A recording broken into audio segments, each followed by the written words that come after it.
Hello students, welcome back to मेरा अपना school. अस्सलाम वालेकुम। कैसे हैं बेटा आप लोग? सब खैरियत से हैं? जैसे कि हम सबके इल्म में है कि जो चैप्टर हम शुरू कर चुके थे उस चैप्टर का टाइटल क्या था? Propagation and reflection of light. इस चैप्टर के इख्तिताम पर हम पहुंच चुके हैं। लास्ट एक डेरिवेशन यानी लास्ट आज के इस वीडियो के अंदर हम जो टॉपिक डिस्कस करने वाले हैं वो एक डेरिवेशन से रिलेट है और ये इस चैप्टर के अंदर थ्रू आउट इस चैप्टर के अंदर एक ऐसा टॉपिक है जिस पे बाज़ औक़ात बच्चे बहुत ज़्यादा जो है ना कॉन्फिडेंट नहीं होते क्योंकि उनके कॉन्सेप्ट क्लियर नहीं होते, उनको ये डेरिवेशन मुश्किल लगती है। या फिर आप ये कह दो, बाज़ औक़ात ये भी कहा जाता है कि यार बच्चों के मुंह से मैंने ये बात भी सुनी है कि यार वो ये कहते हैं कि सर ये तो टॉपिक ऐसा है कि ये मैं नहीं करने वाला, ये मैं अटैम्प्ट ही नहीं करूँगा एग्जाम में। तो आज का लेक्चर कितना इंपॉर्टेंट हो सकता है, तो इसलिए प्लीज़ फोकस्ड रहिएगा और जो है पूरी वीडियो को बहुत अच्छे से देखिएगा। कोई भी comment related to the topic which we are going to discuss on today और जो हम प्रीवियसली डिस्कस करके आ चुके हैं जिसमें कोई कन्फ्यूजन है प्लीज़ कमेंट करें, बताएं ताकि हम आपके उन इश्यूज़ को, उन प्रॉब्लम्स को, उन कॉन्सेप्ट जो आप लोग को इश्यूज़ हो रहे हैं उसको हम रिजॉल्व कर सकें। चलिए आज की वीडियो का आगाज़ करते हैं। आज का हमारा टॉपिक क्या है? टॉपिक है बेटा mirror formula. Mirror formula, mirror का सुनते ही हमारे दिमाग में आती है कि स्पैरिकल मिरर की बात हो रही है, ठीक है। और हमें पता है कि एग्जैक्टली ऑन प्रीवियसली हम इस बात को डिस्कस करके आ चुके हैं कि स्पैरिकल मिरर को अगर हम फ्रॉम द सेंटर दो पार्ट्स या दो पोर्शन के अंदर तोड़ दें तो हमें एक तरफ कॉन्वेक्स मिरर मिलता है और दूसरा कॉनकेव मिरर मिलता है। यहाँ पर जो हम मिरर फॉर्मूले के नाम से ये डेरिवेशन जो है इसमें हम करेंगे क्या? हम कॉनकेव मिरर को यूज करेंगे और हम ड्राइव करेंगे मिरर इक्वेशन को, ठीक है। हम मिरर के फॉर्मूले को ड्राइव करेंगे जिसमें हमने यूज करना है कॉनकेव मिरर, ठीक है। थोड़ा सा और इलेबोरेट किया मैंने इसे, इक्वेशन फॉर स्पैरिकल मिरर। इस तरह भी सवाल ये भी टाइटल आपको क्लियर होना चाहिए कि इक्वेशन फॉर स्पैरिकल मिरर हो या मिरर फॉर्मूला हो, दोनों का मतलब एक ही है। दोनों के लिए आपने यही डेरिवेशन अटेम्प्ट करनी है जो हम करने जा रहे हैं। चलिए शुरू करते हैं, अपने टॉपिक की तरफ आते हैं। और सबसे पहला काम हमें इस डेरिवेशन में करना क्या होगा? पहले हम मिरर फॉर्मूले का जो रिलेशन है उसकी डेफिनेशन भी समझ लेते हैं और उस रिलेशन को भी समझ लेते हैं कि इसमें हमने ऐसा करना क्या है। देखिए, मिरर इक्वेशन या मिरर फॉर्मूला जो हमने ड्राइव करके देना है वो होता क्या है? वो बेसिकली होता है कि ये सवाल इस तरह भी पूछा जा सकता है, drive the relation 1/f is equal to 1/p plus 1/q, ठीक है। अच्छा, अब आप लोग सोच रहे होंगे सर ये f, p और q क्या है? क्योंकि थ्रू आउट चैप्टर हमने इसको बहुत कम डिस्कस किया या माइट भी हम डिस्कस भी हमने नहीं किया, ठीक है। ये मैं जब डायग्राम समझाऊंगा वहां पर आपको समझाऊंगा कि यार f का मतलब क्या होता है, p का मतलब क्या होता है और q का मतलब क्या होता है। लेकिन थोड़ी सी बेसिक्स अभी समझ लें कि f, small f basically focal length होती है।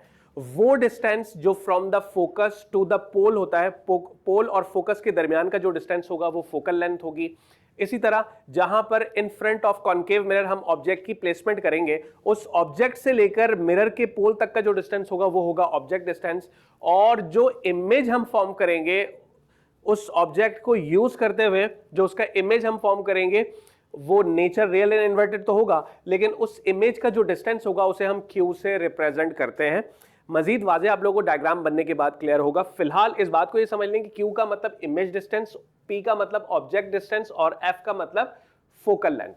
अब मिरर, ये आपके पास सिंपली मिरर फॉर्मूला कहा जाए या मिरर फॉर्मूले को लिखा किस तरह से जाता है मैथमेटिकल इक्वेशन के अंदर, 1/f is equal to 1/p plus 1/q।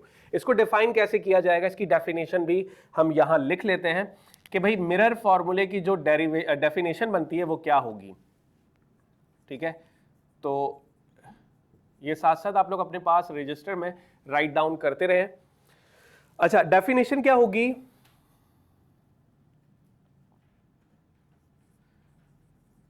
The reciprocal of focal length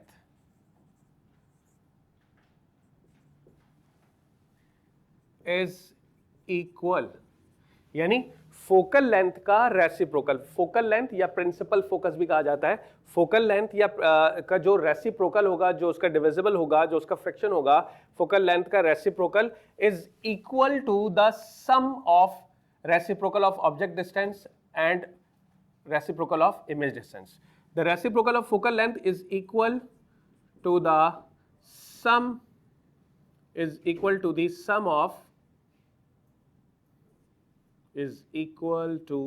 sum of reciprocal of object distance. ठीक है, object distance means P and image distance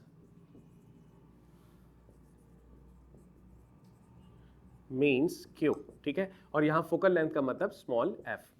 the reciprocal of focal length means 1/f is equal to the sum of, वो बराबर होगा sum of किन दोनों के, is equal to the sum of reciprocal of object distance p and reciprocal of image distance that is q. तो ये definition हो गई मिरर फॉर्मूले की या मिरर इक्वेशन की या मिरर के रिलेशन की. चलिए अब हम डेरिवेशन पे जाते हैं. इसकी डेरिवेशन हम कैसे करेंगे, तो स्टार्ट कर देते हैं यहां से, राइट. यहां पर हम हेडिंग डाल देते हैं डेरिवेशन.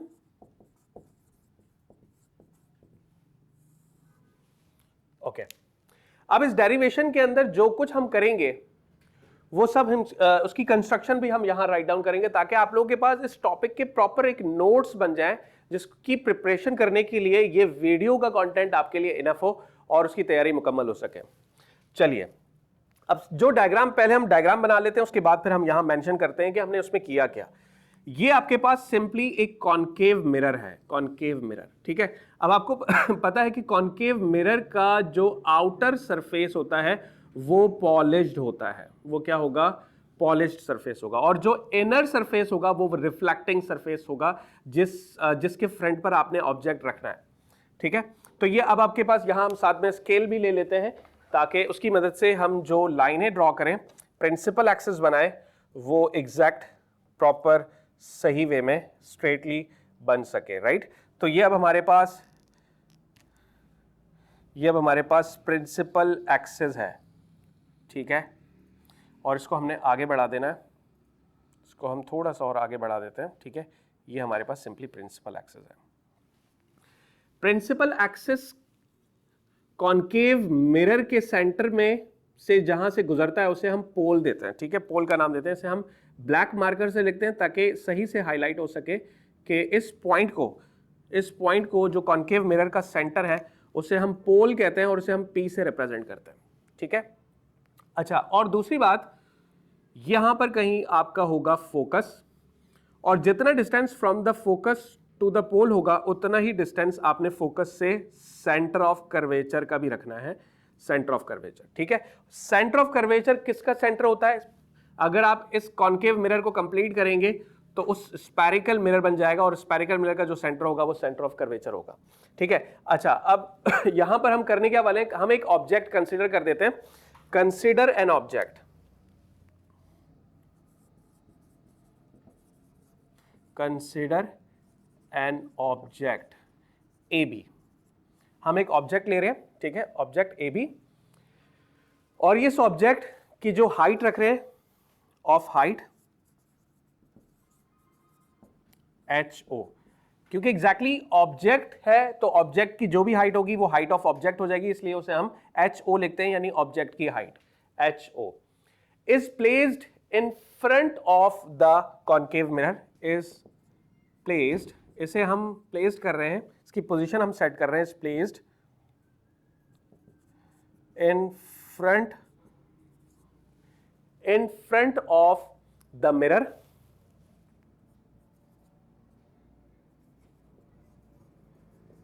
मिरर के फ्रंट पर हम रख रहे हैं. ठीक है, मतलब मिरर के फ्रंट पर हम यहां कहीं ऑब्जेक्ट रखेंगे, और इसकी एग्जैक्ट लोकेशन क्या होगी, इसकी एग्जैक्ट लोकेशन जो होगी वो होगी basically between focus and centre of curvature, between focus and centre of curvature. ठीक है, सेंटर ऑफ कर्वेचर और फोकस के मिड पर आपने रखना है अपना ऑब्जेक्ट, तो ये हो गया हमारे पास सिंपली ऑब्जेक्ट। ऑब्जेक्ट को हमने नाम दिया है ए बी का, जो यहां पर मैंने मेंशन कर लिया, ये ऑब्जेक्ट आपका ए बी हो गया। ऑब्जेक्ट की हाइट है आपके पास एच ओ, यानी हाइट ऑफ ऑब्जेक्ट, राइट। अच्छा, अब हमें एग्जैक्टली हमने पढ़ा था कि rules for the formation of रे, यानी हम रे को किस तरह से किस किस वे में हम रे को पास करवा सकते हैं। तो यहां पर जो हम पहली रे ले रहे हैं वो प्रिंसिपल एक्सिस के पैरेलल होगी, ठीक है। ये आपके पास सिंपली एक रे आपने कंसीडर की जो प्रिंसिपल एक्सिस के पैरेलल होगी, राइट। तो ये आपके पास एक रे आ गई जो कि प्रिंसिपल एक्सिस के पैरेलल है।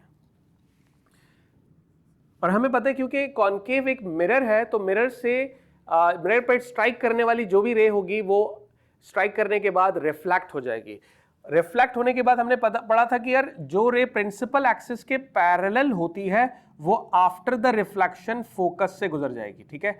वो आफ्टर द रिफ्लेक्शन फोकस से गुजर जाएगी। तो यहां पर हम जो है वो सिंपली इस रे को आफ्टर रिफ्लेक्शन फोकस से गुजार रहे हैं, ठीक है।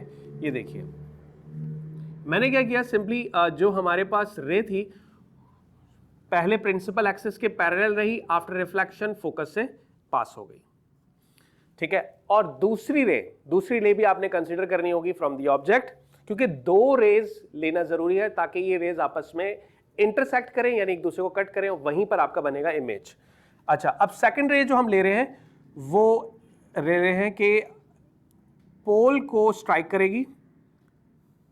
तो ये रे आपने सेकंड रे ले ली और डायरेक्टली जो पोल पर हिट करेगी, यानी पोल पर स्ट्राइक करेगी, ठीक है। पोल पर स्ट्राइक करने के बाद जितना एंगल ऑफ इंसिडेंस होगा, जिसे मैं यहां पर अल्फा कंसीडर कर रहा हूं, ये एंगल ऑफ इंसिडेंस है, ठीक है। और आफ्टर रिफ्लेक्शन ये इतना ही एंगल फॉर्म करेगी, एंगल ऑफ रिफ्लेक्शन भी आपका सेम रहेगा। और उसके बाद देख लीजिएगा कि आपका इमेज कहां पर फॉर्म होता है, ठीक है। तो यहां पर हमने सिंपली क्या किया, ये हमने जितना एंगल ऑफ इंसिडेंस था उतना ही एंगल ऑफ रिफ्लेक्शन हो गया, जिसको मैंने दोबारा से अल्फा का ही नाम दे दिया, राइट। ओके, तो यहां पर आपका ये इमेज फॉर्म हो गया, जहां पर ये दोनों रेजेस एक दूसरे को इंटरसेक्ट कर रही हैं, ये आपका बन गया इमेज फॉर्म हो गया। और इमेज को हम यहां पर क्या नाम देने वाले हैं इस पर भी बात कर लेते हैं। अच्छा, अब तक क्लियर हो गया, हमने सिंपली क्या किया, एक ऑब्जेक्ट कंसीडर किया था ए बी, जिसकी हाइट थी H O, is placed in front of the mirror, जो मिरर के फ्रंट पर रखा गया, और इसकी पोजीशन हमने रखी between F and C, focus और सेंटर ऑफ कर्वेचर के दरमियान। अब इससे हमने दो रेस पास करवाई, पहली रे पास करवाई प्रिंसिपल एक्सिस के पैरेलल, फोकस से गुजर गई। सेकंड रे पोल पर जाके हिट किया, उसने स्ट्राइक किया, और फिर जितना एंगल ऑफ इंसिडेंस था उतना ही एंगल ऑफ रिफ्लेक्शन बना के ये फिर यहां से पास हो गई। जहां ये दोनों रेजेस एक दूसरे को इंटरसेक्ट करेंगी वहां आपका इमेज फॉर्म हो गया। और ये आपका इमेज है जिसको हम नाम दे रहे हैं ए डैश बी डैश का। और क्योंकि इमेज है तो ये हाइट ऑफ इमेज हो जाएगी, एच आई मीन्स इमेज, और ये हाइट, तो हाइट ऑफ इमेज, ठीक है। इसे हमने एच आई के बराबर ले लिया, जो तकरीबन यहां तक है, एग्जैक्टली हाइट ऑफ इमेज। अच्छा, जो इमेज आपको मिला वो रियल और इन्वर्टेड है। रियल इस वजह से क्योंकि जिस साइड पर ऑब्जेक्ट था उसी साइड पर आपको इमेज मिला। इन्वर्टेड इस वजह से कि ऑब्जेक्ट सीधा और इमेज उल्टा, ठीक है। तो ये आपका सिंपली ये बन गया। तो अब इसमें मेंशन कर लें कि whose real and inverted image is formed, ठीक है। इन्वर्टेड और रियल इमेज जो बनेगा आपका वो आपका क्या होगा, A B, A dash B dash, जिसको ए कॉम्प्लीमेंट बी कॉम्प्लीमेंट भी कहा जा सकता है, of the height H I, ठीक है। ये आपका सिंपली हाइट ऑफ इमेज हो गया। अच्छा, अब आपने समझ लिया पूरी कंस्ट्रक्शन को, डायग्राम क्लियर हो गई। अब ज्यादा काम नहीं है एग्जैक्टली, क्योंकि ये होता है असल जहां पर बच्चा कंफ्यूज हो रहा होता है। अच्छा, इस पॉइंट ऑफ इंटरसेक्शन पर यहां पर पोल पी लिखा हुआ है, इस पॉइंट ऑफ इंटरसेक्शन को भी हम एक नाम दे देते हैं, जिसे मैं नाम दे रहा हूं डी का, ठीक है। अच्छा, इसके बाद हम क्या करेंगे, सिंपली अब हमने करना ये होगा कि हम दो सिमिलर ट्राइंगल कंसिडर करेंगे। ओके, चलिए पहले आप लोग इसका स्क्रीनशॉट ले लें और हम इस डेरिवेशन को 2 हिस्सों में कर लेते हैं। यहाँ पर एग्जैक्टली एस्टिमेटेड टाइम हम अपनी वीडियो को कम रखते हैं ताकि आप लोगों को समझना आसान हो। इस वीडियो के अंदर हमने सिंपली कंस्ट्रक्शन की और डायग्राम ड्रॉ कर ली, ठीक है। ये आपका पार्ट 1 बन जाएगा इस वीडियो का। अब हम इसकी सेकंड पार्ट पर चले जाते हैं और सेकंड पार्ट के अंदर मैं इसी डेरिवेशन को यहाँ से ही कंटिन्यू कराऊंगा, इसको मैं रब नहीं करूंगा और इसी को हम सेकंड पार्ट के अंदर कंप्लीट करेंगे। तब तक के लिए बेटा अपना बहुत सारा ख्याल रखिएगा और कनेक्ट रहिएगा। Thank you so much.